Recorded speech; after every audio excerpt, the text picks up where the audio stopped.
প্রকৃতিতে সৃষ্টিকর্তা এমন এমন জিনিস তৈরি করেছে যার মধ্যে রয়েছে মহা ঔষধিক গুণ, যা আপনার কোটি কোটি টাকা বাঁচাতে পারে।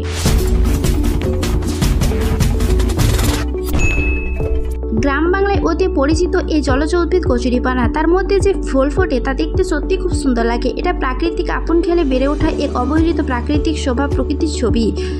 ছোট থেকে বড় সব খাল, বিল, ঝিল, ডোবায় দেখা যায় এ দৃষ্টিনন্দন কচুরিপানা ও তার ফুল। তবে এই কচুরিপানা অবহেলিত পড়ে থাকলেও এর বহু অনেক ঔষধিক উপকারিতা রয়েছে। আয়ুর্বেদিক চিকিৎসক বিশ্বজিৎ দেব জানান, national library of medicine report অনুযায়ী কচুরিপানা অ্যান্টি ইনফ্লামেটরি, অ্যান্টি ফাঙ্গাল ও অ্যান্টি ব্যাকটেরিয়াল উপাদান রয়েছে এর মধ্যে। বার্ধক্য রোধ করতে ব্যবহার করা হয় কচুরিপানার রস। এছাড়া ক্যান্সারের বিরুদ্ধে লড়াই করার উপাদানও রয়েছে কচুরিপানার মধ্যে। কচুরিপানার রস শরীরে শক্তিশালী ও সুস্থ করতে সাহায্য করে।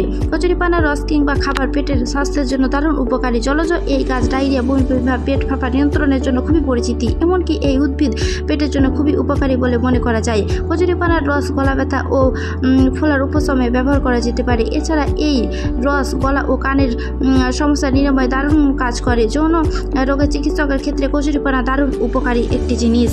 মহিলাদের জন্য উপকারী এই জলজ উদ্ভিদ নতুন মায়েদের জন্য স্তনের দুধের পরিমাণ বৃদ্ধিতে খুব সাহায্য করে থাকে। এছাড়া এই গাছের ফুলের রস অনিয়মিত পিরিয়ডের সমস্যা খুব সহজে দূর করতে সাহায্য করে।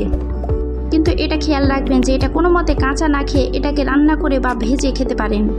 দারুণ কাজ করবে শরীরের পক্ষে।